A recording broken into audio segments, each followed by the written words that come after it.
Hello, everybody. Welcome back to You Thought You Knew, the podcast where we talk about Survivor players that may be underrated, underappreciated, or just misunderstood. Each episode, we try to answer a question that's designed to make us challenge our preconceived notions about a famous Survivor contestant. Of course, there are no right answers. It's just an excuse to talk about our favorite show. As always, I'm your co-host, Nigel Bocanegra, and I'm joined by my fiance, Kevin McLain. Yes, fiance reporting for duty. Excited to be here and excited to have a great guest with us today. All right, and Kevin, who are we joined by today? We're joined by Beth Dixon. Hi, Beth. Hi, I'm so sorry. I didn't realize you guys were engaged. That's so exciting. Yeah. Oh, thank you. It's still relatively new, so, we'll give you a pass this time. Yes. Oh, well, lovely. Congratulations. It's really exciting. Oh, thank you. Relatively new, but we just picked up our permit to get married. We got permission from the government officially. Oh, well, which we didn't know was like one of the steps. Turns out it is. Yeah. More bureaucracy, more paperwork, which is usually what keeps me from doing anything. So I'm glad we got that done because we're just doing a civil ceremony in a few months. And, and then we'll get married at San Francisco City Hall, which is one of the first places to have same-sex marriage in the country. So it feels very poetic, and I feel like I'm making a statement, even though I'm just trying to get what I want, which is a husband. So.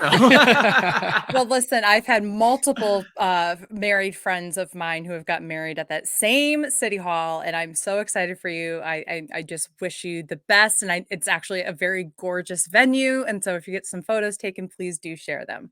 Oh, thank you. We'll be sure if you're interested, of course. Yeah, we'll put them online for folks to see. Well, I'm really excited to talk about the Survivor in question today. Kevin, who are we going to be talking about? We'll be talking about Ozzy Lusth, and then I'll just kind of go into my just general introduction, dramatic energy queued up. Ozzy Lusth's reputation as a challenge beast and survivalist earned him multiple opportunities to play Survivor, but he could just never nab the win. Some fans asserted that his gameplay could never succeed because he prioritizes challenges and camp life over strategy. Yet, Ozzy was still only one jury vote away from winning Cook Islands and one immunity win from winning South Pacific. He created one of the most infamous hidden immunity idols ever, and he consistently made it to the jury phase in all 4 of his appearances. And while some fans relished his loss in South Pacific and noted that a previously eliminated player should never win, we should ask ourselves if this perspective should still apply in a post-Chris Underwood world. You thought you knew Ozzy? Well, we think we do. And on this episode of You Thought You Knew, we'll be answering the question, is Ozzy one of the best to never win? So I think first, we need to unpack, what does it mean to be the best to never win? Beth, who comes to your mind when you try to figure out who are those best Survivor players that don't have a win under their belt? Yeah, I think of a lot of players who have had who are not only big in the game of Survivor, but are also big in remembrance from the fans, right? You think of people who stood out from a confessional standpoint, from a strategic standpoint, who made good TV, but also made good game decisions, was a good competitor, kind of all the way around.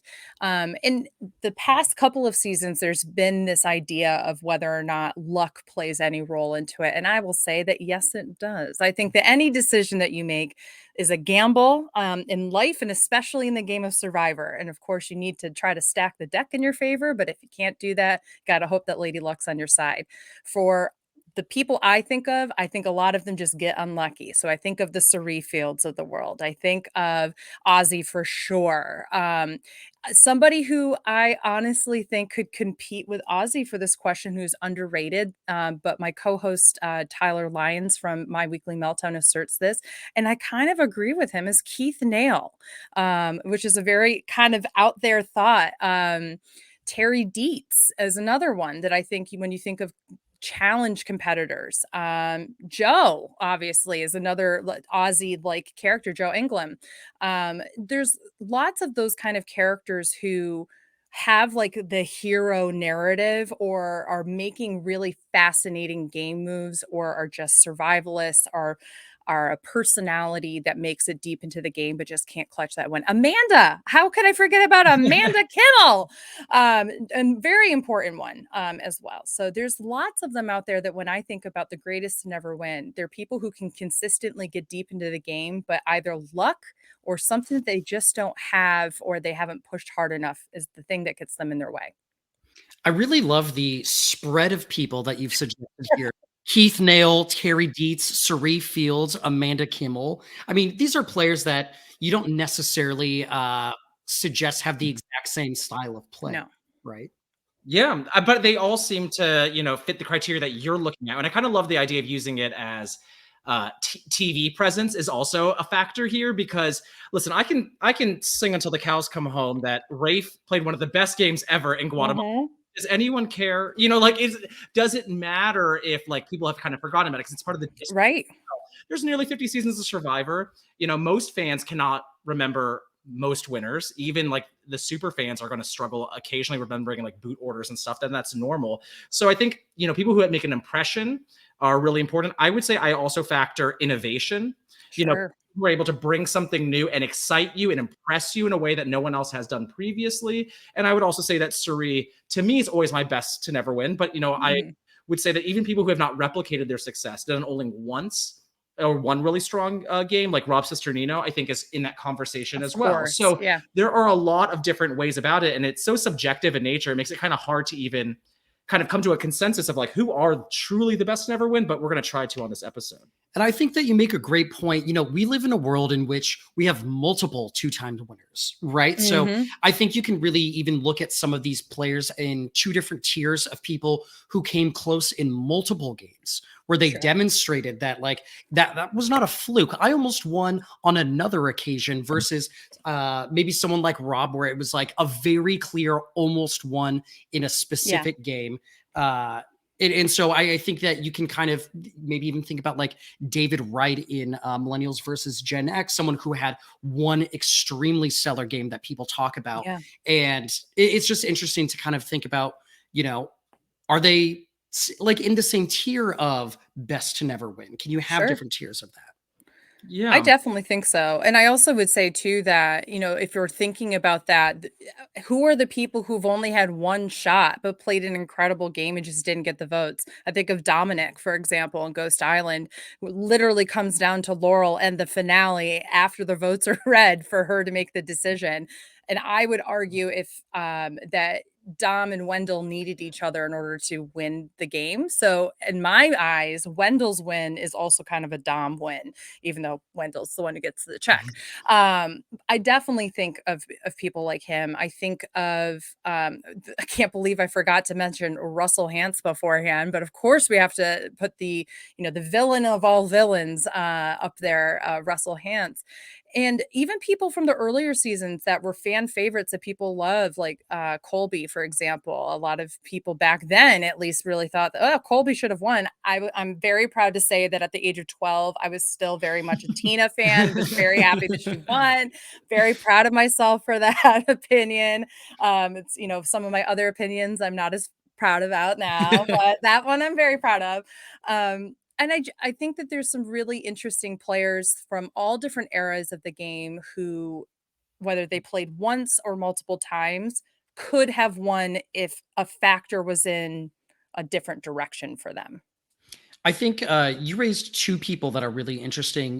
Dominic being the person who has gotten the most jury votes of anybody without winning.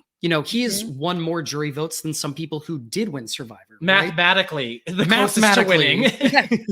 and then you have people like Russell who have clearly struggled with actually converting the game into jury votes to win, but demonstrates, I think, such an ability to influence the game that even if he would have like struggled to actually convert it into a win at the end, is still doing such impressive gameplay that they're in that conversation of best to never win. Yeah.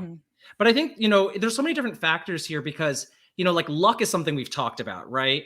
And I do think that challenge performance like, so when I think of who are the best to never win, quite often it's like they lost the wrong immunity challenge, right? It was just because that's kind of luck in the sense that you don't decide what the challenge is. It could just be something that plays up to your strengths or not. So I tend to, because of my own biases, tend to see the best to never win as people who did not make it to the final tribal, because I think it's hard to do the best to never win if your own jury of your peers didn't choose you, even if I think people like Dominic are statistically very close, or they're people who have made the finals multiple times that I think should have maybe would have won my jury vote, right?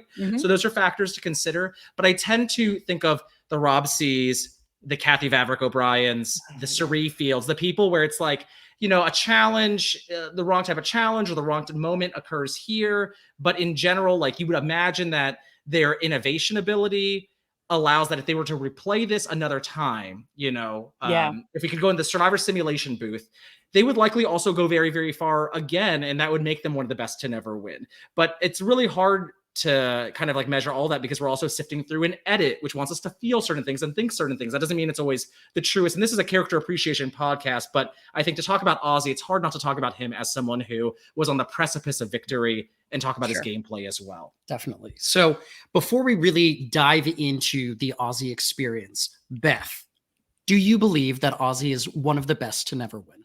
I do believe this. I would not rank him as my number one, but I would put him in my top 5 for sure. I think that every time he played the game, you see an evolution of strategy that comes from him. Sometimes he's making some severe risks, as in the case of South Pacific, which we will talk about, I'm sure. Other times, he gets kind of lost in the shuffle with his relationships. If you look at Micronesia, in his first time out, he was at the bottom of those tribes, and was still able to kind of make it all the way to the end. So you're looking at somebody who has the grit, has the survival skills, has an added value that most other players who play this game don't have. And so because he's personable, maybe a little arrogant at times, as some people have pointed out. I don't know him personally, so I will not say that he's arrogant, but from his other castmates, we'll say something along those lines. I truly think that he is somebody who is trying to adapt as he grows, not only as a person, but as a Survivor player. He has not played the same game all 4 times he was out there, which I definitely think is a mark of somebody who's adaptable, to Kevin's point earlier, somebody who comes out and tries something different and is innovative within their own skill sets. I think that's very well said. Kev, what do you think? So I think objectively, Ozzy is one of the best to never win. But subjectively, personally, I will take the position that no, he is not. Mostly for devil's advocate purposes, because I do think that, like, against my judgment, I think it's hard to deny that he isn't one of the best to never win. But like, I feel like I want to take the perspective of being a little bit more critical about Ozzy, just so we aren't getting into groupthink or anything like that. So I'll say no, I don't think he's one of the best to never win, at least for now. I'll convince you otherwise, even though that's not your true opinion. No, I'm just kidding. I think my answer could certainly change by the time we get to the end of this podcast. I think I'm going to go out on a limb and say that he is one of the best to never win, only behind Sari Fields. Ooh. I don't know if I even believe myself right now, but I am willing. I'm willing to plant the flag right now and just go for it. Yeah, let's plant the flag. Okay, well, so to actually get into the history of Ozzy on the show, Kev, do you want to give us some, a quick rundown of his time on Survivor for those who may have not seen some of his seasons very recently? Yes, so Ozzy has 4 appearances across all of Survivor. He starts off in Cook Islands, the 13th season, 24 years old, a waiter from California, and he is notable there for his dominant challenge performances. He wins 5 of the 6 immunity challenges post-merge, which I think is the highest proportion anyone has ever won. He ties Colby's record, Tom and Terry's record of also those immunity challenger wins. And he ultimately places second to Yule, only losing by 1 jury vote. He comes back a few seasons later in Micronesia as one of the 10 returning favorites, where he's notable for his showmance with Amanda Kimmel, and also creating the effing stick of it all, right before being booted as the second juror as Parvati and Sari turn on him and create the Black Widow Brigade. And in South Pacific, he comes back the 23rd season as a captain of a tribe against Coach, who he had never met or played with, it seems like. But we just roll with that. And he is notable there for volunteering to be sent to Redemption Island in order to eliminate an opposing member. And he returns not once, but twice from Redemption Island because he gets voted off multiple times. And at the final four, he loses the immunity challenges and is swiftly booted there. So another close victory for him, despite being voted out 3 times in that season. And then in Game Changers, his 4th and final outing, he is still kind of that survivalist mentality, but he is booted as the second juror yet again when Debbie comes for him. So that's kind of the Ozzy spectrum of it all. You know what? I'm already changing my opinion. He's not, because Debbie got him out. It is like a note. It's like some of his, because I thought about this, Beth, where it's like, Ozzy is like, he's like kind of innovative at times. Like he creates the fake idol. But like, if you're fooling Jason Siska, does that count? Like, it's if with Debbie. If you had like fooled Eliza Orleans as well, then like, yes, I'd give that to you. But that's so funny. It's so true. And when Debbie was cast on Co Wrong, I think in her bio form it asked, "Which Survivor player are you most like?" And she said Coach. So shouldn't Ozzy have been better prepared to go up against Debbie, having been in a versus season with Coach? And can we talk about this? Debbie meets Cochran at the summit, and who does Cochran have beef with? Ozzy. And she uses, the extra vote to, vote off Ozzy. And so I feel like maybe this is Coach's revenge, Game Changer. As you step back and like kind of see Ozzy for all of his work, think of the poeticism about how he ends his game, how he ends his Survivor journey. Also sandwiched, bookended by 2 stints into pornography, by the way. I find Ozzy to be very fascinating, even if we don't talk about his gameplay. So very interesting as a person and as a figure in Survivor history. Absolutely. So we've obviously already started diving in on some of the moments. Beth, do you have any like top Ozzy moments that you remember from his time? Or your favorite Ozzy related scene? I mean, there are quite a few. I do really enjoy. I love Sophie Clark. She's a North Country Adirondack girl. I'm a North Country Adirondack girl.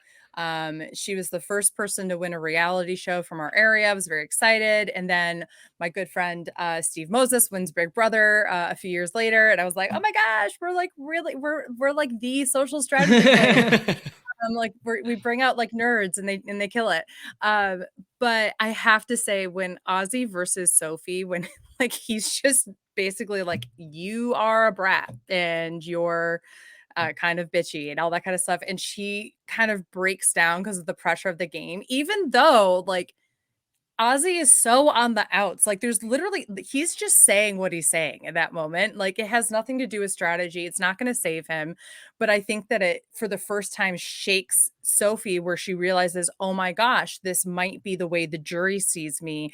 I may not win, even if I, eliminate Ozzy, right? And I love that, because I don't think it was necessarily strategic gameplay on his part. I think it was just him having a human moment, but it didn't change anything, but it did kind of shake Sophie's confidence a little bit, and I kind of like that. Just to jump in quickly, I think that's a great moment that maybe people don't think about as Ozzy right away, because I think Ozzy and Sophie are so different as players, the way they approach the game, the way they think about strategy. And I think what I like about it, maybe this is what's resonating here for me, is Ozzy's able to kind of get Sophie, who's kind of a bit, she does not like to emote a lot, to emote very much and kind of break Sophie in as a character for us. And I think there's something about that moment that Ozzy obviously contributes that makes that moment great, and also gives our winner, this kind of like capstone moment. So I saw some of that too. Sorry for interrupting you, Beth. No, that wasn't interrupting at all. That's exactly a much more concise, better way to say what I was saying. Like, that's exactly how I feel. Like I think we always think of him as if he's not some kind of social strategic game player, but he really is very social. Where he falters a little bit is really understanding what to do with those relationships to kind of shield him a little bit more than just having to win challenges or be in a showmance, which ultimately, like, gets him booted anyway. So. Yeah. So I think we can probably give one moment each. So do you want to give yours first, or do you want me to jump in? Yeah, no, I mean, there's just like a lot. I'm gonna have to go with like the weird, sexy hot tub scene with Parvati and Yule, especially because like in the moment, I think it's really weird, right? But in retrospect, these three people, you have two winners, someone who almost wins twice, and they have 10 season appearances between the three of them. These are like three legends of the show, and their origin includes this like weird naked hot tub event. And it is, to me, I think if you're thinking of like fever dream experiences on Survivor, this feels like one of them. Yeah, that's a good I love one. that. My favorite Ozzy moment is when Eliza presents the stick to Jeff, and Jeff throws it in the fire, and then Ozzy says, "Come on, that took hours." I almost said that moment, Kevin.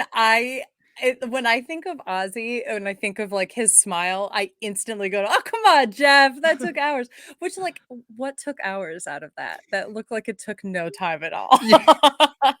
Maybe he's including like the thinking about it. Oh, can I actually do this? I don't know. That'd be kind of funny, right? Yeah. There's no way the carving took hours. That's like impossible. Yeah, I hope not. Otherwise, I think we would have to reassess his skills. So, this actually kind of brings us to usually where we go next to is like what our personal journeys with Ozzy are. Like, did we like Ozzy first, or were we won over by Ozzy? So, Beth, was that your experience? Were you an Ozzy fan from the very beginning, or how did you? I'm going to be honest.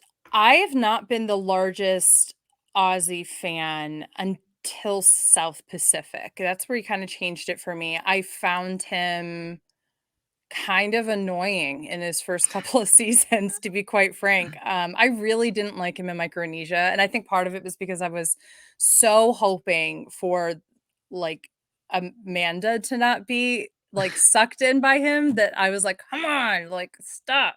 Like he's clearly kind of like an F boy in this situation. Like that's what it felt like to me. But I absolutely respected like how incredibly physical he was and how he was able to bring incredible survivalist like techniques to the game. It reminded me of like, this is one of the opinions I'm not as proud of when I was younger, but I loved, like most kids did back in the day, I loved Rupert, and I loved like watching the pirate. I loved watching this guy kind of live the game, and Ozzy was kind of for me the next iteration of that person who lives the game, who is like, oh, you could throw me on an island and I'll take care of people and I'll do all these things. And I loved that aspect about him. I just I wasn't necessarily rooting for him, if that makes sense. But in South Pacific, when you have so many characters that you're kind of weeding through, and the storyline is very much Ozzy and then all of Coach's tribe, you can't help but root for Ozzy in that situation. Even though he doesn't have some of the nicest moments with Cochran and those kind of things. And then with Game Changers, I was just excited to be like, what's he going to do with this group of people who arguably, you take someone like Malcolm, who in my opinion is the socially savvy, strategically savvy version of Ozzy, maybe not survivalist, but I was like, okay, so you're going to have JT and Malcolm and Ozzy and Joe all on the same season. How's this going to work out? So I thought that was, he's definitely someone I've grown to appreciate. Yeah. No, I appreciate that. It's funny is that my favorite Ozzy version is Micronesia Ozzy. So it may be a bit of a difference here. I love Micronesia Ozzy. First of all, I'm sure everyone knows that Beth, is on the Drag Race RHAP episodes. And so I will say, I love it when someone has an all-star makeover. When someone comes in and they get the haircut change or the outfit change, I love seeing it. So I love seeing Ozzy in the short hair. I also love seeing Ozzy revamp his gameplay to be so strategic, misguided strategy half the time. But, for him to try to do that, I thought was really fun. And I love someone who gets comeuppance. To me, it's like it's not a literal rooting. It can be like your position in the story. And I found Ozzy's position in the story was so fun to me. I remember when he was voted off in Micronesia, I did a victory lap in my room. I ran around. I was so excited because I thought it was so cool to see people, come together to see that, like, yeah, Ozzy might be like our favorite from TV, but like, we're not going to surrender the game to him. And I really resonated a lot with that because I, liked the I2s back in Cook Islands. I'm Asian American, so I naturally rooted for Yule. And even Becky, by the way. But I never wanted Ozzy to win. And in many ways, the closer Ozzy gets to winning, the less I tend to like him in that season, because South Pacific Ozzy, I think you make great points about him, but like, I really didn't want someone who only got to the end by virtue of their challenge performances largely to be rewarded for that. And same thing goes with Cook Islands, where he's kind of at the bottom of the I2s. He's kind of kept around because of the mutiny, and then like they really have no other options. And had he not won immunity, he would have been booted. So I think I didn't want that to be rewarded, because in early Survivor, the challenge beasts were never rewarded. Kelly Wigglesworth, Colby. So to me, it's like there's a precedent here. But I liked him a lot in Micronesia for being the fool who like outsmarts Jason and I guess Eliza to only be betrayed by the remaining people. And I just found that to be really fun and different. And in Game Changers, he has a much smaller stint and a smaller edit. But I think at the same time, I kind of liked him there as well, just because I think I like Ozzy as an obstacle to be defeated more than as a character I'm rooting myself. Oh, that's a really interesting way to think about it. I think I've had a very interesting journey with Ozzy because I've seen his seasons in a very bizarre order. I think I watched them Game Changers first, then Micro, then Cook Islands, then South Pacific. So I feel like I saw Ozzy from kind of like least impressive to like most impressive, like generally, swap maybe Cook Islands in South Pacific. But when I heard he was going to be on Game Changers, I'm like, oh, I actually have not seen this person, but I know all about Ozzy. I've heard all about him. But when he showed up on that season, it was like very clear that production did not seem to value him on that season the way that they had on his previous outings, at least based on what I was hearing. So I kind of like, it's like if I started the Colby Donaldson journey with the fat Superman as your like origin story. Right, which is like a very interesting way of like learning about this person. So and I was like a Boy Scout growing up. I love the outdoors. I really do appreciate a lot of the survival stuff. I actually love early Survivor for a lot of the focus on survival, in addition to the gameplay, the characters, and all of that. But I think that I started to appreciate Ozzy more as a character ever before thinking about him, like, I think primarily as the challenge beast or as like a game player who's like really in it to win it. I love when Ozzy is moody and like kind of grumpy. As a fellow, I think Ozzy's bisexual is what he's come out now. I will not, confirm either way. But as a bisexual Latino, I identify a lot. I understand what it's like to be a little moody sometimes, even if you don't want to be. And I really appreciate when he's like a little not using the finesse that you think like maybe he could. Like in watching some of Cook Islands to prepare, I wrote down quotes: "If you vote me out, what are you going to eat?" And "Mutineers are first to die." It's just like very dramatic. And there's like a little bit of like a better way of like going about like hinting at some things instead of saying you will starve if you vote me out tomorrow. Right? Like I don't think that's how you like win jury votes. Yeah, and I think that's actually kind of fun to bring it. He does have a tendency for drama. He's like a low energy person, but he's dramatic at the same time when he's given the spotlight, like his speech to Parvati. I don't want words. I don't want words. And it's like so kind of cringe, but like also fascinating. Definitely. I also love, again, I think that some of his most like striking moments on the show are when he's upset, angry, or quite frankly, a little mean. When he was not nice to Cochran ever. like ever. And any of the niceness he showed was very thinly veiled behind something else. And you could kind of just see him like, at this point, it's his third season and he's lounging around on a hammock and people are kind of waiting on him. And it's like, this is not the Ozzy we saw in the first couple of seasons that he played. But he makes great television either way. Definitely the moments where he's dramatic in some capacity, dramatic wins, dramatic emotions, dramatic gameplay or lack thereof, are definitely always entertaining. Yeah. He really puts like a lot of heart into whatever he's doing. And I think that's probably why he resonates with so many fans, right?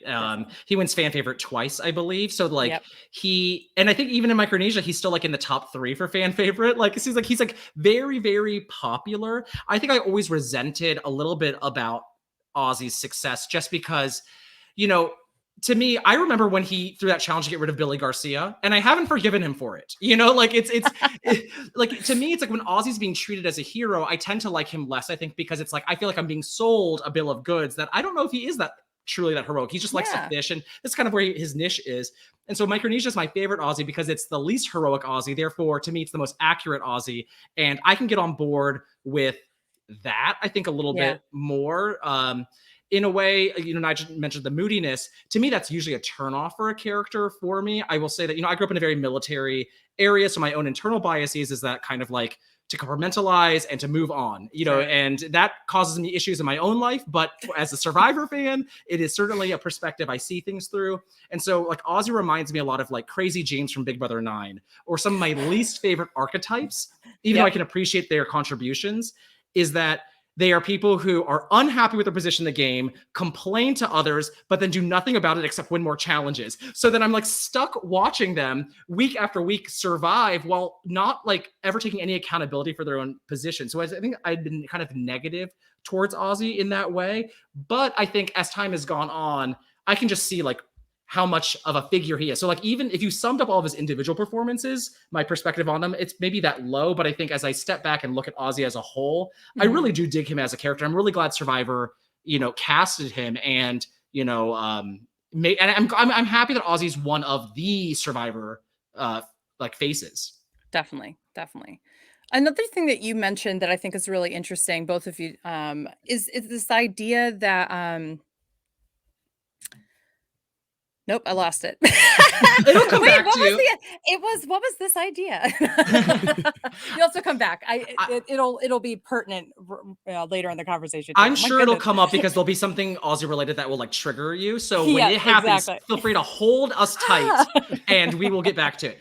So sounds good. We'll jump in now into the current consensus. So if we're talking about like how people understand Ozzy, we have to understand, well, what do people think about Ozzy now, and how do people think about Ozzy then?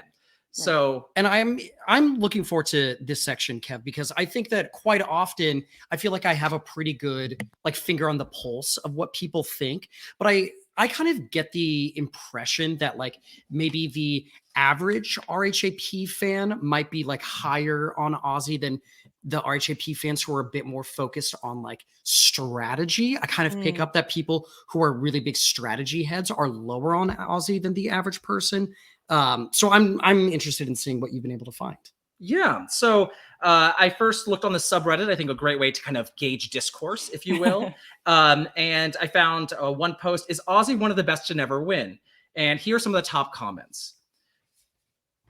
Sandra won twice, never won a challenge. Tony won twice, didn't win a challenge until his third time playing. Survivor is more than anything a social game.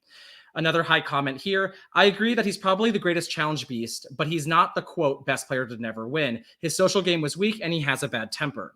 Another person says, that performance in South Pacific trying to convince Upolu that Savai was dead is one of the many reasons Ozzy isn't the best to ever win. So some criticism, but I do find that there are other threads where people do mention that Ozzy gets a lot of hate on this subreddit, but let's be realistic. He's one vote away from winning Cook Islands and one immunity challenge from winning South Pacific. He's played 4 times, made it to the jury every single time. People also say that I think the community undervalues him. He's close to winning both times, probably in the upper range above people like Andrea and Malcolm. And other people mentioned that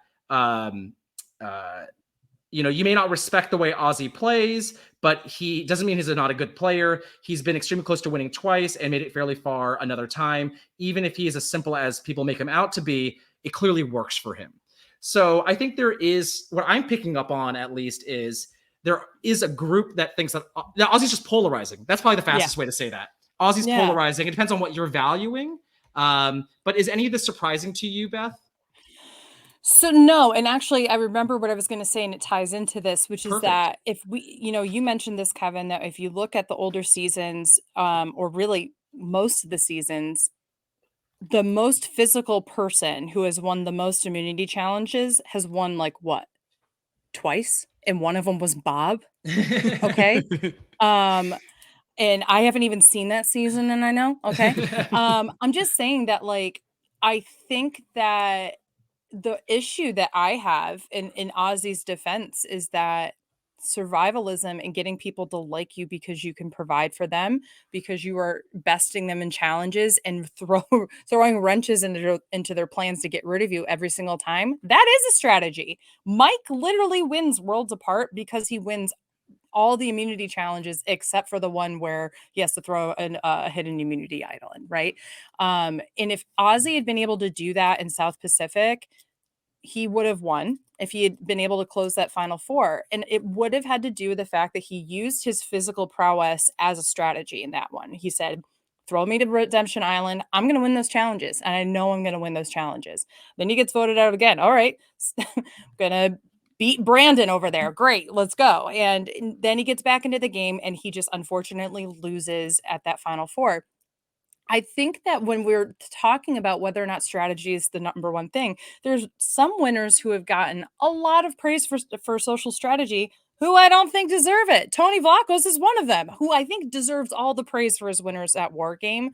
I've never understood why everyone thought he was so great in oh my gosh, Kageon. I was going to say Caramon, and I knew that wasn't it. Kageon, because he was upsetting to people. He actually didn't play socially strong in terms of his relationships with other people, and it almost bit him in the butt if he didn't have people who were willing to put that aside. And that's where you're rolling the dice on your jury. And I think that with some potentially different jury makeup in Cook Islands, Ozzy wins that, hands down. If Yule didn't have like the god idol, I think Ozzy wins that season. But kind of Yule was given the ability to be more strategic because he was given this like overpowered idol, and was able to use it. Not to take anything away from Yule, he's one of my all-time favorite winners. Yeah. But just to say, like, I think that again, when we talk about luck, when we talk about strategy, when we talk about physicality is oftentimes just seen as an obstacle in the game and not something that we should be celebrating as a win. And I think that's wrong for people like Ozzy, whose gameplay is so OP in the physicality, where other people can't hold a candle, or very few people can, to what he's able to do. I think that that should be points in his favor because not everybody can be everything. I think that's a really interesting point, Beth. Kevin, one of the quotes you mentioned was his social game was weak. I certainly disagree with the fact that Ozzy's social game was weak. He makes it to the jury stage 4 different times. That's not weak. I would argue he has flaws, right? But there are plenty of people who have flaws in their social game. I will use Sandra as an example, where I think there's plenty of people out there who would say, oh, she gets into like fights with people. That's a flaw in her social game. But the reason it is not something that is actually holding her back is because at the end of the day, people still respect her, right? Mm-hmm. They respect her and don't care that they got into a fight because of a number of things, just about like how Sandra carries herself. I think that Ozzy is so OP in his physicality, not just in challenges, but in the way that he provides for people, that he clearly does earn people's respect. I mean, if you're out there starving minute by minute, where you're talking about all the brownies you want to have or pot roast, and you're literally talking about recipes of food. If Ozzy's going out there and catching you a crazy amount of fish, and you actually get to eat at the end of the day, you are probably more forgiving of his flaws because he helped take care of you while you were out there. And at the end of the day, that is a way to endear yourself to a jury. Yeah, I mean, I think so. I've a few minds of this. First, I will say that I do think physicality is something that I think online fans totally discount when we're not there. In fact, I also think we discount social game as well at times, because it's really hard to understand why people form such deep relationships. We see things through a strategic lens often. I mean, the people who are choosing to go onto message boards and talk about the intricacies of a game are probably going to have a bias towards that strategy element, right? But you know, if someone's feeding you, you're more likely to support them. I mean, people who work hard around camp. If my coworker who doesn't do anything betrayed me for $1 million and then asked me to vote for them, I would never vote for them, even if they were the best strategic player in the history of the universe, right? Because there's all these different things that we value. So I do think there's a position in that we should probably consider how much more that's important. And also to see people beat you in challenges, you probably were like, well, if I'm going to lose to anyone, I'd rather be the guy who's so good at challenges. Right. My personal preference and bias is that I tend not to value physicality, because I do think that's sometimes framed in your own physical body, that you cannot change that you are not going to be physically stronger than other people. So why should we rate that, I guess, in the same ways that, you know, there seems to be more decision making because there's somewhere more days between the strategy and the social parts than the physicality, which is about these challenges. You know, Sandra can't become a challenge beast, you know, and so like, should I be valuing Ozzy for being good at those things? I feel like I kind of have a bit of tension about that in my essence of trying to be fair. But I think anyone who can do that and still believe that, like, win that many challenges and still be so close to winning and people are letting you get that far, is a point to his like gameplay. So I want to make it clear that I think I tend to value certain things in that sense. And then finally, Cook Islands, Yule and the overpowered idol. I think a lot of people, I mean, back in the day, would never even rank Yule as a winner, because how can you rank someone who has the idol? It's so hard to gauge. Right. But there's also, I think, one of the reasons why Yule wins is because Adam Gentry was supposed to vote for Ozzy. He wanted to vote for Ozzy, actually, and he said he would have. But before Parvati and Adam leave, Yule makes a deal with them. He says, "I'll vote Jonathan Penneroff before you two if the two of you vote for me to win." Adam holds his end of the bargain. Parvati doesn't. Shocker. Parvati's like, I like Ozzy more. I'm voting for Ozzy to win. Adam, even though he liked Ozzy more because he felt like he owed him his word. So, you know, I think in many ways, Yule got around Ozzy by playing the game more strategically. And I think there were times Ozzy had the opportunity to flush the idol out before Adam goes at the final five. And this is so much Adam Gentry content. I don't think people were prepared for this much Adam Gentry references. Is that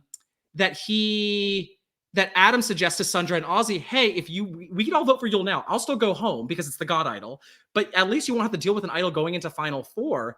And they still vote Adam off. So it's like, in many ways, I find that Ozzy also makes a lot of decisions I don't agree with, or they don't have a lot of conventional wisdom to me. So I tend to downplay him, which is why I took that position earlier that he's one of the best to never win, because of, I think, some of the things that I tend to value. And I think there are people out there that tend to value those things. If he didn't know about that deal that Yule made, he thinks, you know, maybe I'm getting Parvati's vote. Maybe I'll get Adam Gentry's vote. That's the majority right there. Yeah, but maybe, you know, again, like it's like the choice to not strategize. Yeah. You know, it's kind of how I feel about Big Brother as well. I don't think challenge performances should be calculated into that, because it's like half of them are crapshoots in my opinion. But you know, Will Kirby never won any challenges. Is considered one of the best of all time. Sandra, Survivor, won. You know, so it's, to me, it's like if I can agree with that, I feel like I have to be kind of using that as my rationale. And Ozzy kind of breaks the rule so often that it makes it hard for me to say he's one of the best. But I also, you know, to one of your points though, where you're talking about physicality, you can't really change your body and those kind of things. I mean, to a certain extent you can. And in the same way, you can't really change your personality that much. So if people don't like you because you've always been an outcast, when you get into an island full of people, you might still be an outcast there. So that's, you know, you take someone like Cochran, who I'm sure has been kind of like a nerdy, I don't want to say an outcast, but has probably not been on the inner circle of things his entire life. And then he has the same experience when you get in an island full of people. There are certain obstacles that everybody is going to have to know what they have to overcome, which is why I was saying in the beginning that I think, to Ozzy's credit, I think he gets better strategically the more he plays. I think the first time it was really relying on physicality. The second time was relying too much on relationships. And that's what also, you know, nips them in the bud on the way out, right? And then I think you have this mixture of trying to do both in both South Pacific and in Game Changers. And I think that when you have that many chances, you have that many times in your head to think, okay, last time I did this. So what am I going to do to adapt and change? And I think that everybody's going to have things like if I were to go out, I naturally am athletic. I am so deconditioned right now. So if somebody were to throw me onto Survivor, first of all, I'd be like, get ready for the weight loss journey because it's happening. But second of all, I don't think I would be as physical in the very beginning. I might become more physical as the game goes on. But in the same way that some people get stronger strategically as it goes on. You think of David Wright, for example, right? He started off like very socially on the outs, very socially or strategically trying to like just, tie two ropes together, couldn't figure out a strategy, and then ended up being like one of the most strategic players of that entire season in the jury phase. And I think that when you think of somebody like Ozzy, like he at least has the baseline that he's always physical. He's always got that going on. And the way he creates relationships is inherently strategic. But how he uses those, how he uses that brain, sometimes it's not smart, right? In the game that we're looking at. But I also think we got to judge people on what they've got and what they bring to this game. Ozzy is so unique that he can't be replicated. And in my mind, that's what makes him one of the best, Yeah, and I think you make really good points. I think it's important to acknowledge while I think it's very easy for people to see that physicality, something that you kind of grade on a curve, why wouldn't you do that same thing for some of these other components? I think I personally tend to value if you can integrate the three really well, or the different sections, if you will. So it's like Suri knows that she's not going to be a good physical performer, so she works hard around camp. Sure. Right. So you see that happening. I feel like that those are things that can still impress people and be important. Totally. To move on to, I found a popularity poll where on the subreddit from 2016, every single appearance is being ranked here. They are scored between 1 and 10, and they aggregated it. And this is right after Game Changers, I'm assuming then? This is right before Game Changers. Right so Game before, Changers, okay. Ozzy will not be here, but his other 3 appearances will be. Okay. So I want to ask you, Beth. Okay. What do you think was the top rated Ozzy appearance? Is it his Cook Islands, Micronesia, or South Pacific one? Who do you think the subreddit liked the most? So I'm guessing if it's subreddit, they're probably going to go for Cook Islands. I personally would go for South Pacific. Gotcha. So number 1, the top Ozzy is Cook Islands Ozzy. He's ranked 105th out of the 575 people at the time. So he is the 18th percentile. So top 20%. So popular. Okay. They also give us some demographic data about types of people who tend to rank him higher or lower. His most favorable demographic, women. His least favorite demographic, his least favorite is gay and bisexual voters. Ironic, considering Ozzy also came out years later. All right. Nigel, how do you feel about this? though both did give him like decent scores. It's not so like you can see like which ones tend to be a little higher than others. Yeah. And if you liked Ozzy, you tended to also like Boston Rob from All Stars, Malcolm from Philippines, and Yule from Cook Islands. So those people tended to be kind of clustered as your preferences tend to be tied to them. Main characters. Very much main characters. Yeah. And as someone who likes more of the underrated niche people, I found that's one reason I think I was more harder to come to Ozzy, but he's actually has a high standard deviation, which means he's kind of polarizing, which we've kind of discussed.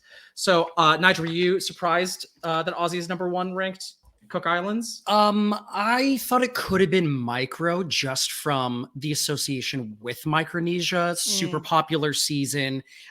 He has the stick moment, which is really fun, and all of his relationships are with megastars of the show, right? So I thought that could have like pushed him over, but I'm not surprised. So do you think Micronesia Ozzy or South Pacific Ozzy is the second highest ranked Ozzy on the subreddit? Well, since I thought that Micro could have been first, I'm gonna say Micro second. Micro is second. He ranks 395th for his Micronesia. So this is appearance. Much lower. He's in the 69th percentile, so bottom half actually. Wow. So that performance is a lot more people negative. were not Osmanda, I'm guessing. No. Yeah, right. Well, you know, I They were remember like me. I was like, no, girl, get away from him. And so he, you know, ranks a little lower here. He has strong positive correlations with James Clement, Micronesia, James Clement, So his buddy. Heroes versus Villains, and Rupert All Star. So returnee fan favorite men. I think there tends to be Okay. maybe a theming here. Yeah. The lowest Aussie is South Pacific Aussie. So Beth, I have to tell you this, that Aussie is in the 87th percentile. So bottom 15%. So you're like an Aussie SOPA truther.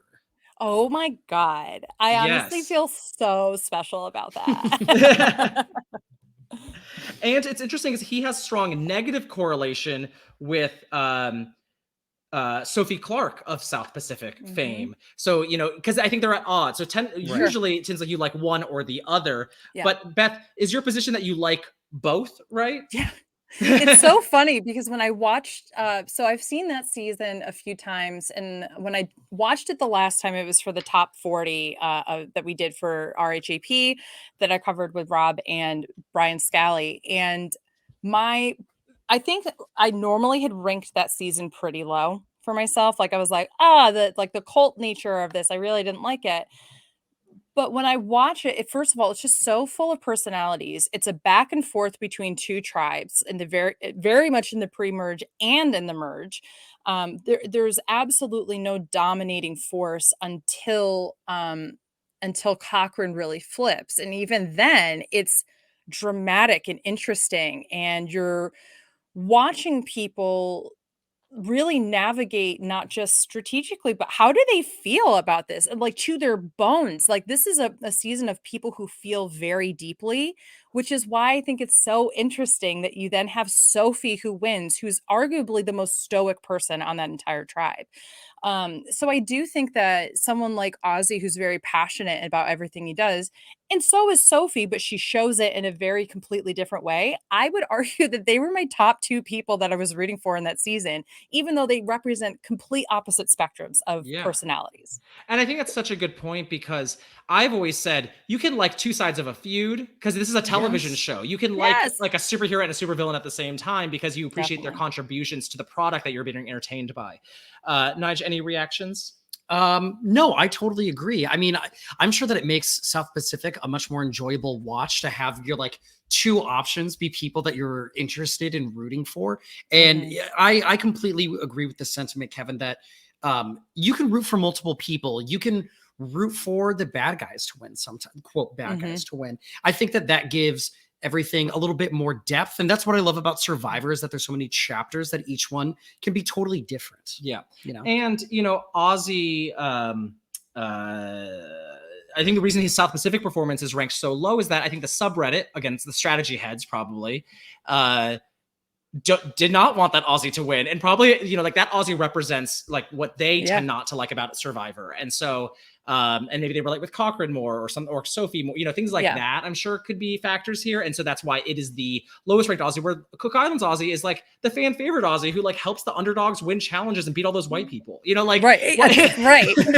Like I mean that Aussie is like very easy in package, where I feel like South Pacific Aussie is a lot more complex, and maybe that tends also people not to always want to dive into if you don't like the first taste of it. And, you know, I want to argue in favor of Aussie's gameplay in South Pacific because I think it's actually probably far more strategic than people really think that it is.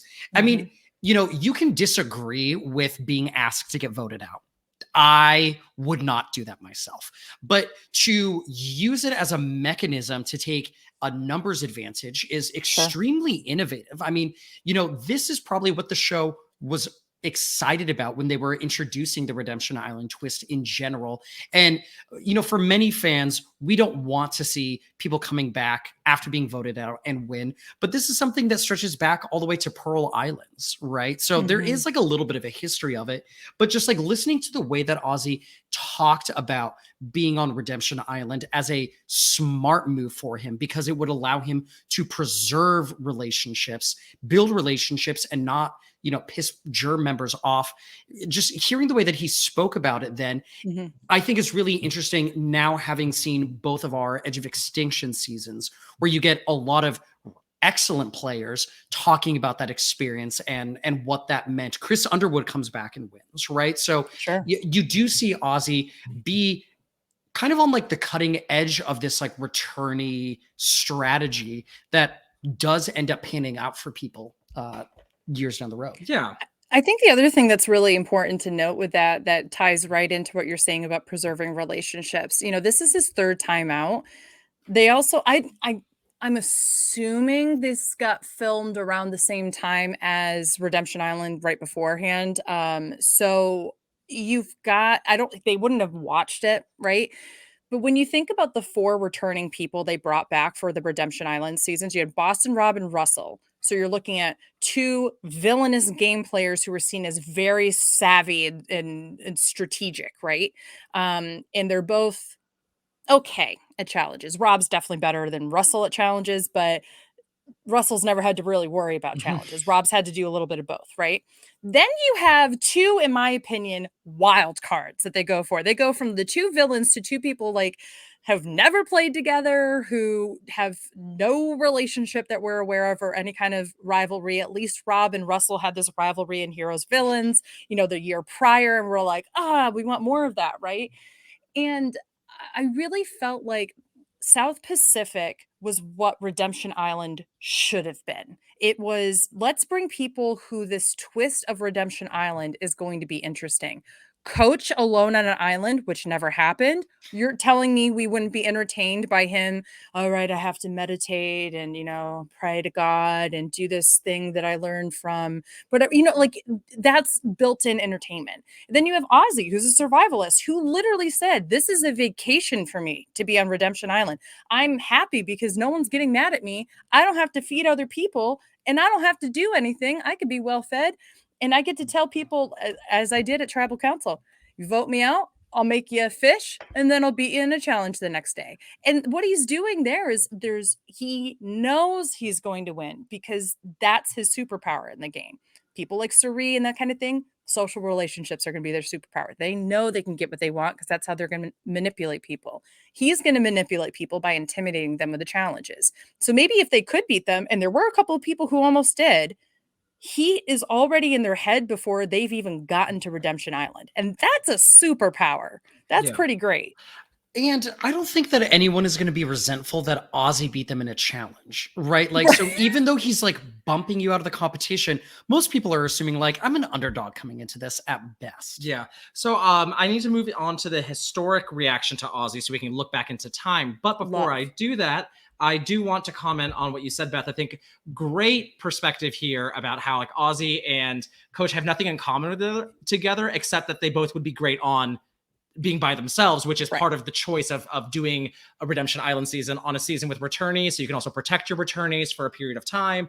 I think functionally and production wise, very savvy and smart of them. Yeah. I will also say that the dichotomy between them really is that, Coach believes in like a theocracy of Survivor, where he believes in like religious institutions that keep people together. It's a strong group. Ozzy's like a libertarian anarchist, where it's like fend for yourself, catch the food. We don't even have to live in a shelter. We can sleep on the beach. It's not a big deal. And like, so you actually have a very 2 different worlds. And I think that also helps with the tribalism of South Pacific, where the tribes feel very different. And so the story is about these 2 different worldviews in the way that the Pagongs and the Toggies were in Borneo. And I think that's something we're missing in modern Survivor, because I don't think the collective identity of the tribe is as much of a narrative device like it used to be. So thanks for sharing that. I'm going to talk about the historic reaction to Ozzy. I found David Bloomberg's old articles from Cook Islands and Micronesia, because he used to do Why X Lost back then. I used to love reading that as a kid. You have to go through this kind of weird teleportation time back machine to find the articles, by the way, but I'll put that in the show notes. But in the Cook Islands version, David mentions that Ozzy let Yule do all the plotting and scheming, and so he had to rely on immunity, and that's why he lost, but he came very close to winning. And then in Micronesia, he mentions that Ozzy was more strategic, but was blinded by personal connections. He couldn't reduce the target, so people knew he was, quote, out for himself.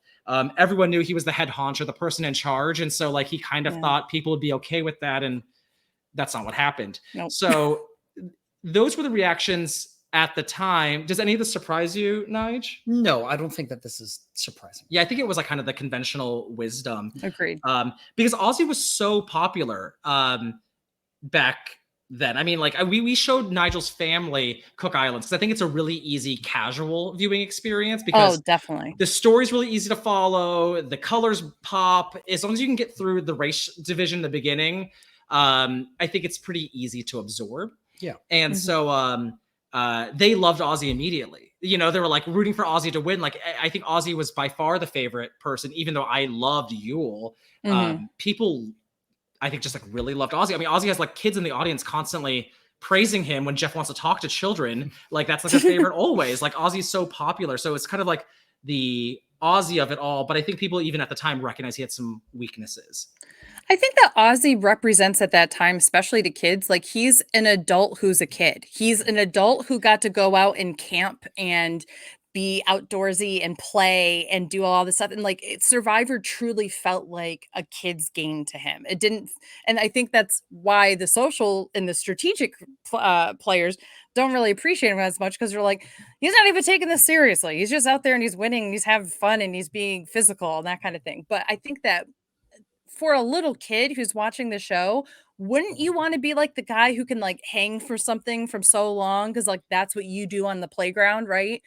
You can be replicating his gameplay and challenges in recess. Like I definitely understand. And from a women perspective or from, you know, attractiveness, he was very easy to look at on television. So Yes. I definitely get all of that too. Unsurprising that he's so popular. I mean, right? you literally have Jason Siska and Eric Reichenbach like fawning over Ozzy when he comes back from and amnesia. Alexis Jones, who also has a bit of a love triangle with Amanda Kimmel. Oh, and Amanda also tells Ozzy, "I'm so glad you're here. You're one of my all-time favorites."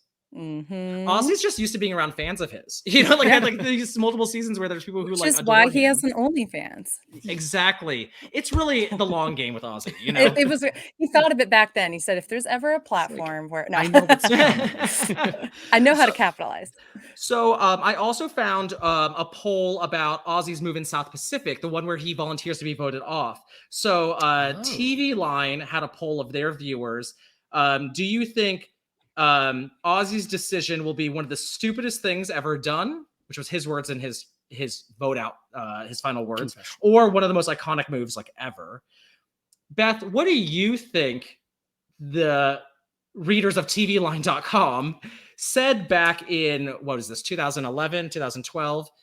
Do they think One of the stupidest thought it was a good move or a bad move? Yeah. I think people overwhelmingly thought it was a bad move. And I definitely was in that camp. I've since moved over to saying this is how he plays the game. It's how he was able to build relationships with every single juror on their way to the jury.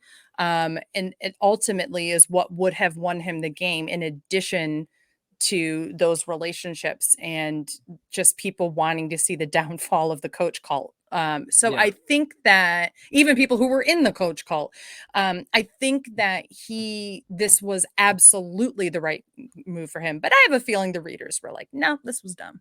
Gotcha. Nige. I already looked over at your paper and saw the answer. Okay. Cheater. I didn't mean to. I already glanced. So 74% of viewers thought it was the stupidest move, a dumb move, and only 26% said it was a good move. Because I remember the discourse at the time being like, well, Christine's she hates them. Why would you be getting rid of them? And I know Christine has said in interviews afterwards that she would have worked back with the opposed. I mean, that's the people that she knows. But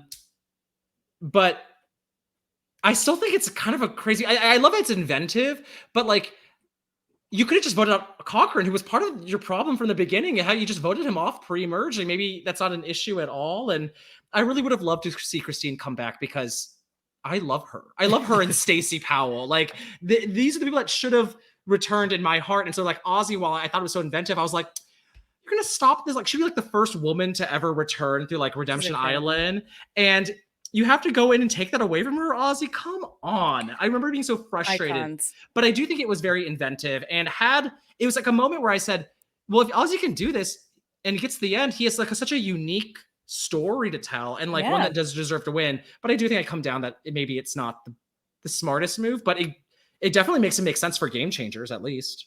Mm-hmm. Yes, very true. I've come so full circle on it because at the end of the day, we have seen him try to win otherwise. If this is a game mechanic that's going to work in his favor, why not take advantage of it? And we only call people strategic if their plans work, right? There's plenty of people who've put plans in the motion that have blown up in their face, or plans that seemed to be really smart at the time and we all celebrated. And then when we took a step back, we were like, Denise and Winners at War taking out Sandra, I think a lot of us were like, yeah, whoa, you took out the queen, like blindsided, that's crazy. And then we were like, when the dust settled, that was dumb. Why did you do that, right? And I love Denise. I haven't necessarily liked her online over the past couple years with what she did with the Survivor diversity campaign and such, but I digress. I've always felt like we only call people strategic and praise their gameplay if it works out at the end. But with any strategic decision, there's a little bit of risk, and you have to be able to, stack the cards in your favor, stack the deck, stack the voting booth, whatever you're going to say. I think you're totally right, Beth. We do tend to refer to someone as strategic when it's going well, right? When someone comes up with these harebrained schemes that are like probably bad ideas, we're not going to be praising them. I think that this Ozzy move in South Pacific should have been one of the stupidest moves you can do. Vote me out. That's how I'm going to win Survivor, right? But it almost becomes one of the most ingenious moves that people have ever done on the show. And you can disagree, but it is impressive. Right. It is impressive. It is impressive. And I think, again, the online fan community, the super fan community, the more strategically oriented fans, we live in a world of doubt, right? Like we're like constantly running the numbers. That's how we kind of see the world. We're more insecure, quite often, maybe even about our physical abilities. And Ozzy has a very different perspective. He's like, well, I know I'm good at challenges. Period. Done. And that's why I think it's hard for sometimes people who think about the game through that way to appreciate Ozzy, because he totally has a different perspective. And so of course he's arrogant, but like in the way that like anyone who runs for president is technically arrogant because you think you can be in charge of this entire country. Right. Anyone who's like, throw me to Redemption Island, I'm going to win the challenge, is also arrogant to an extent, but it's like he has a lot of reason to be arrogant. Yeah, you can back it up. Ozzy has never beaten Jason Siska at an immunity challenge before, so is he the best of all time? I'm just saying, folks. Of course Ozzy is arrogant. He comes back for fans versus favorites, and everybody loves him. And then he comes back for a captain season, right? Like, they're building his ego up. So, I don't think I can blame him too much. Yeah. Also, at this point, he's used to losing. He's lost in the final two. He's been a juror. What's the worst that can happen? He goes up pre-jury now and it goes down in infamy and maybe takes the necklace, the immunity necklace away from Aaron Reichenbach as it's the stupidest moves. I don't think so. I think that still Eric wins that, but I still think like at the end of the day, he knows he's on television. He knows he's there to make TV. He's not dumb when it comes to that. So I think all the way around, I think it's a smart move. Yeah. And once you've been on Survivor 3 times, it's like you haven't won yet. Just swing for the fences. Yeah.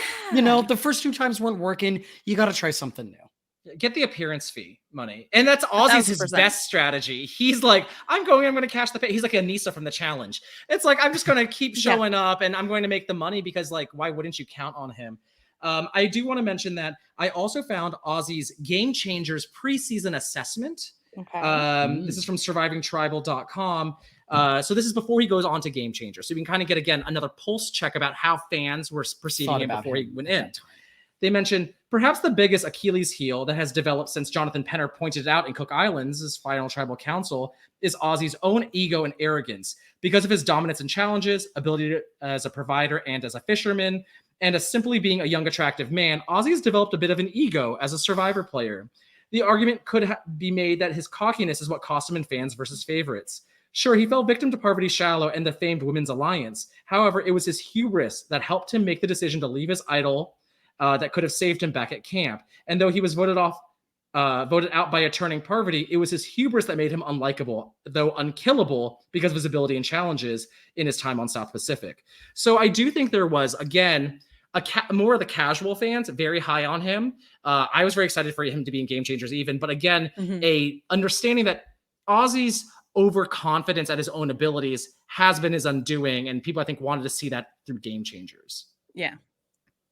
Yeah, I don't think that's particularly surprising either. But I think that that's also part of, to me at least, the charm of Ozzy too. Like, he has the decency to lose and allow the creation of the Black Widow Brigade. Like, we're also thankful that it happened, right? Yes. Honestly, at the end of the day, I hate to say this, but maybe a man did create the Black Widow Brigade. And maybe that man was Ozzy, right? No, I mean, like, there's so many other people who have won and lost who have the same mentality. Like, if you're telling me Parvati doesn't have a lot of hubris in this game, right? And she's won and she's lost and she's done both spectacularly. And I think that, I think that he just embodies a winner's uniqueness in terms of personality, gameplay, positionality within the community, but just, couldn't bring home the bacon at the end of the day. Yeah. Yes. Not sure if he eats it anyway. Kev, any other historical information that you've found that you'd like to share? So I did find his Edgic charts. So Edgic is like edit reading, if you will. And so, like, again, you can see how kind of characters are depicted by episodes. So Ozzy has 4 appearances. And in his 4 appearances, his Edgic ratings are, and I know this will go over some people's head, I'll try to give a summary of this, is he starts off middle of the road positive. Then his next season, he's middle of the road negative. In South Pacific, he's middle of the road mixed. In Game Changers, he's middle of the road toneless. So that one makes the most sense. Yeah, it really does. To break this down, middle of the road is a rating you give when someone is visible, but maybe not particularly complex, but not under the radar either, right? They're someone who's kind of visible, present. So Ozzy runs the spectrum. He's positively edited as a hero in Cook Islands, more negative in Micronesia. He's mixed in South Pacific. I mean, obviously, he's like kind of pro-Ozzy for being the underdog, but also anti-Ozzy content with how his relationship with Cochrane is. And then Game Changers, Ozzy is present, but not particularly toned in any way. I don't think we're supposed to feel that many ways about him. Right. So, any reactions to Ozzy being a middle of the road person? It actually feels very appropriate that he has like every iteration of middle of the road that you could have across and that means he should not come back because he already has the 4 different variations, right? So he's completed. Yeah, he has prophecy. He has like every single version of what it means to be a character that is like present, because Ozzy is not going to be the most complex character because I don't think he wants to think complexly about the game generally. But like a lot of the content editors want to give him is his survival stuff, which is not going to be, again, super complex, but it will be important. It'll resonate with fans and he'll be shown again.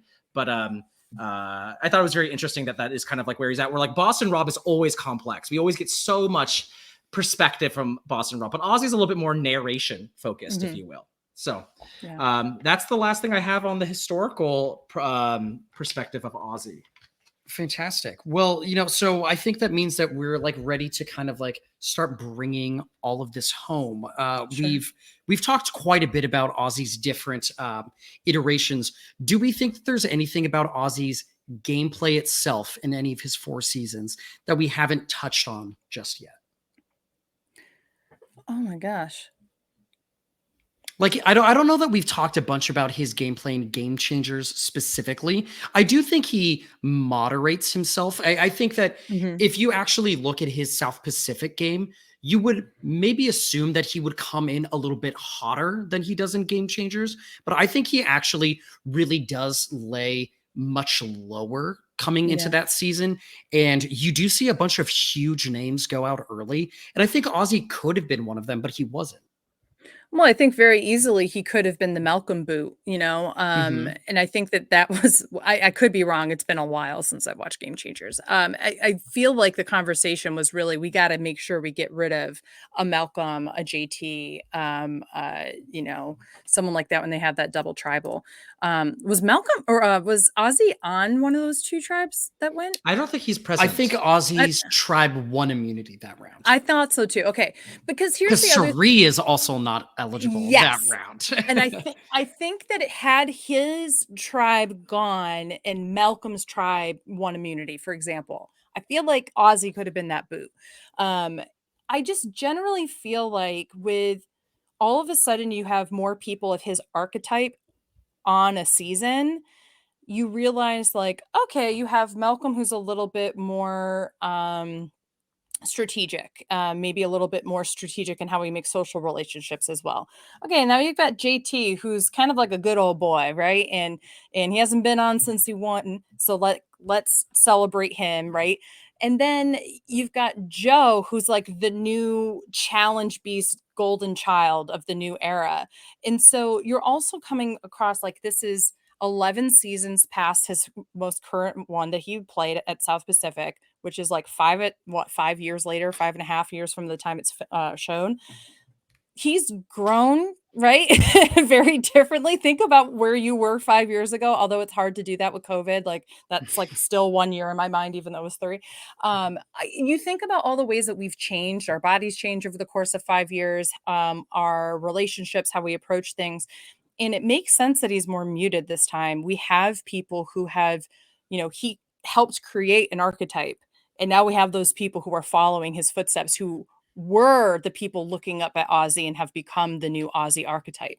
So it makes sense that he's more muted. I never saw Ozzy going incredibly far in Game Changers because it really did feel like new era, new game mechanics and advantages. And you really have to be someone who can play around these strategically. And that was never going to work unless you just won immunity all the time. And with all those other archetype people there who are similar to you, maybe are a little younger, I thought the cards were stacked against him in that season.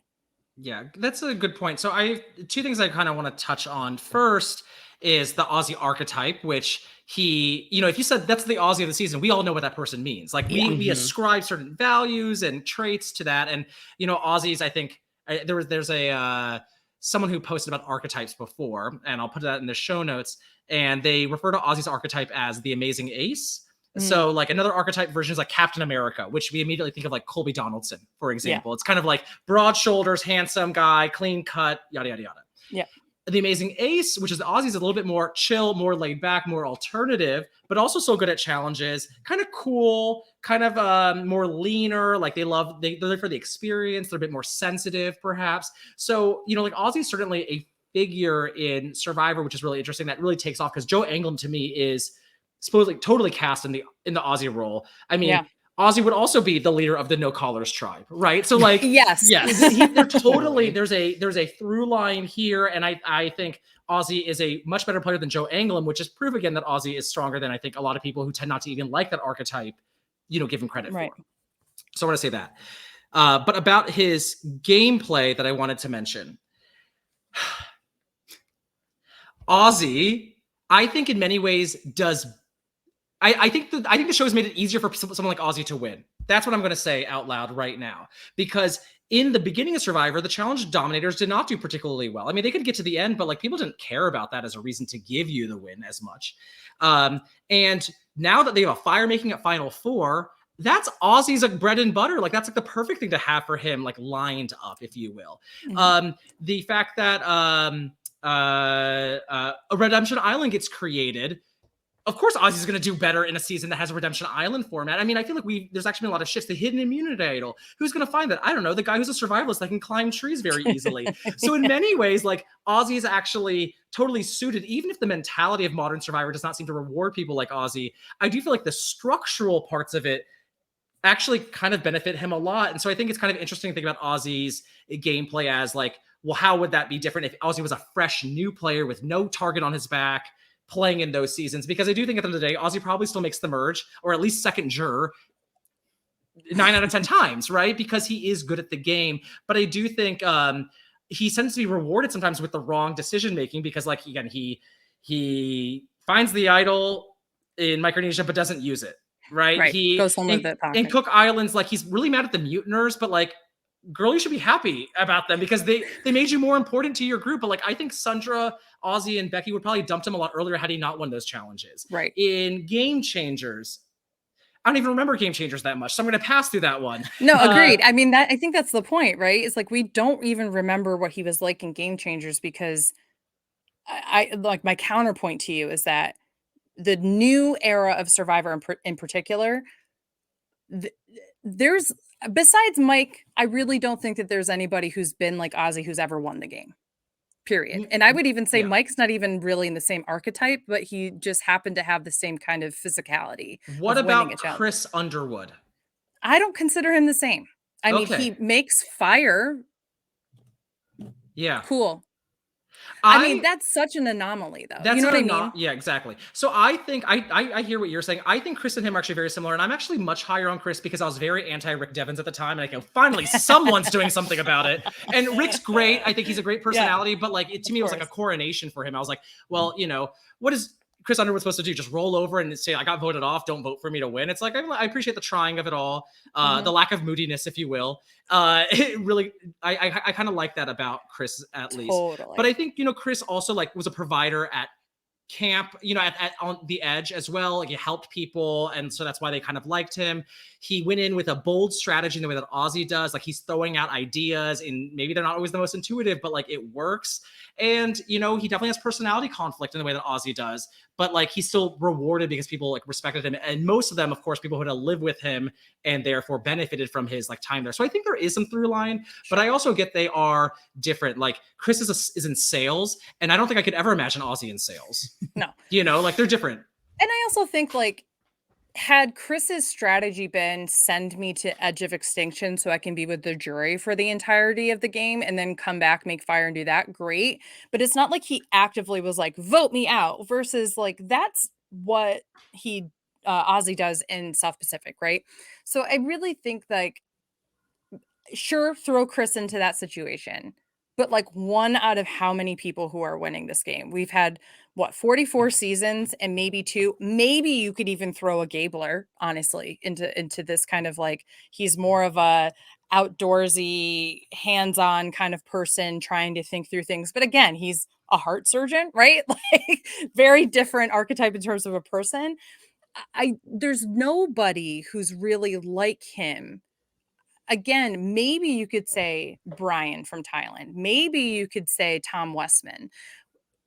But really, there's no one like Ozzy who's ever won this game. And if he had won, I actually think that would have been the downfall of what we see. For everybody who likes the strategy portion, if he wins South Pacific, or especially if he wins Cook Islands, I think the scope of the game completely changes from here on out. It becomes much more about we have to really prize who our physical people are.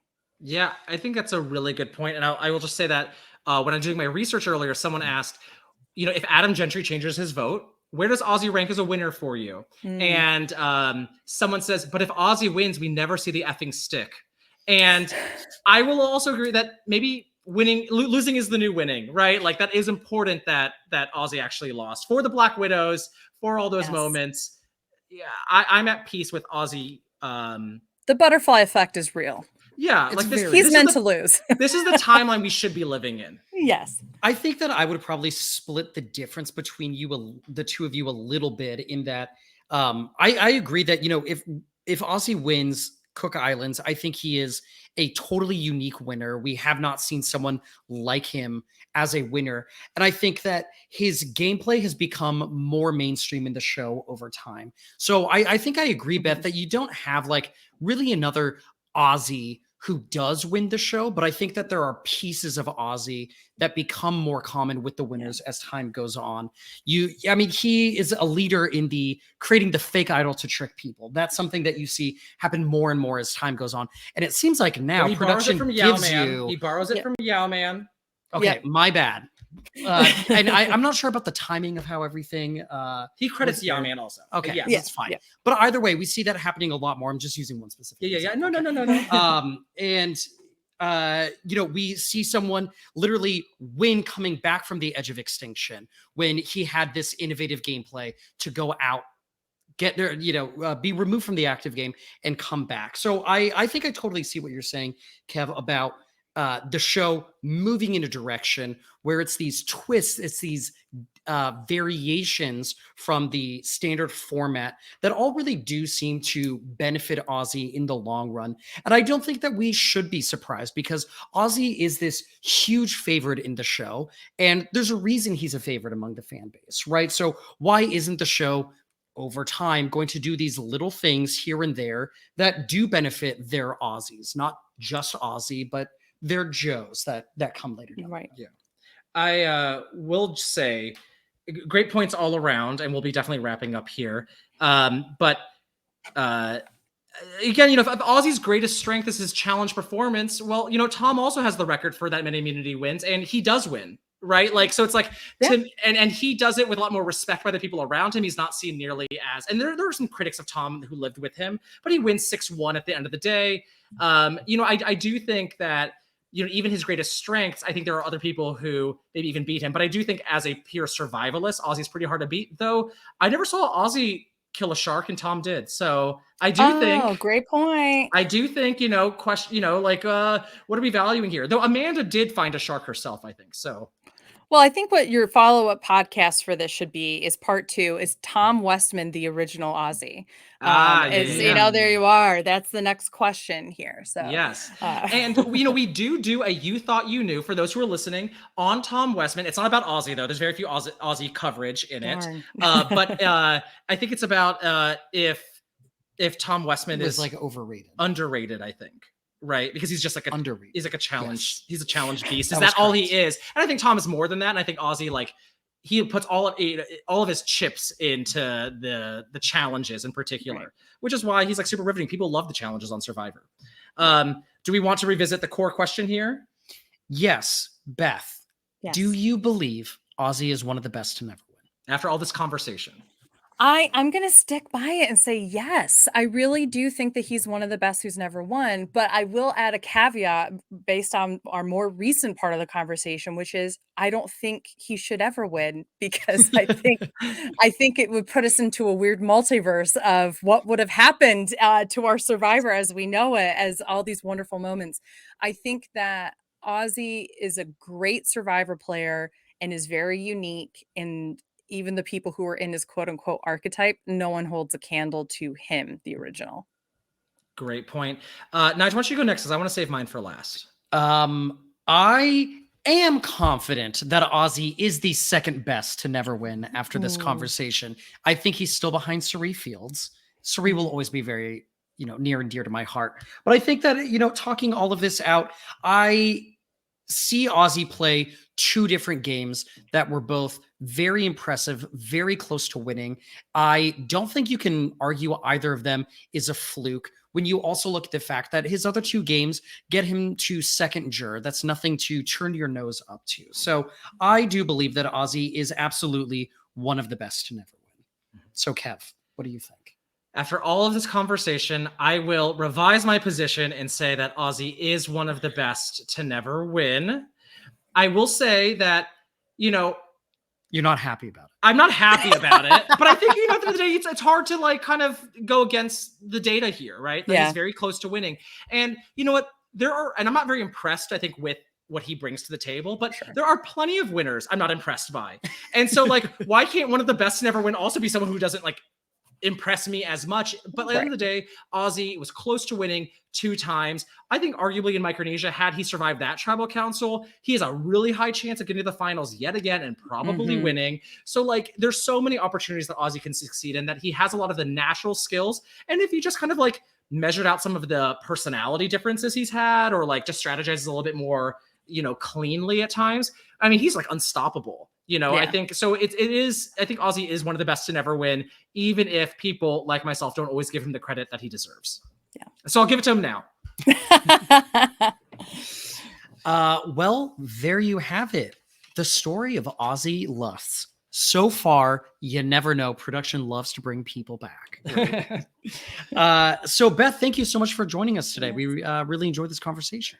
Thank you so much. It was so nice to chat with both of you and to, dig a little bit into some Survivor history. I had such a good time, and I, will welcome an invitation back if you're ever willing to have me back. Oh, thank you. And so do you have anything coming up that you would like to promote? Well, right now we're still in All Stars 8 season of Drag Race. And so I do that coverage weekly with Liana and Aman, and you can catch it both on the Drag Race feed and on the RHAP Ups feed. Fantastic. And where can people find you online? Yes, you can find me at Augusta Wind 11. I would be remiss to also say I also podcast for My Weekly Meltdown, and when Big Brother comes, I will be mostly podcasting about Big Brother on that channel. Fantastic. And we are, by the time this episode comes out, less than a month away from the premiere of Big Brother 25. Very excited for it. You can find me on Twitter at Nigel Speed. Kevin can be found at Asian Narc on Twitter, which is short for my Instagram handle at Asian Narcissist. And Kev, what do we have coming up? I always thought you were just like a narc. I thought you were like, I tell on people.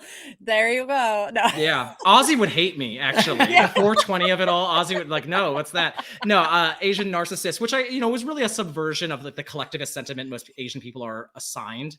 But enough about me, except for what we're promoting here, which is You Thought You Knew is in its second season. It's pretty much wrapping up. We only have a few episodes left. The next two we have one on Jenna Lewis, which asks the question, is Jenna Lewis the perfect heel turn? And we'll be doing that with the David Bloomberg.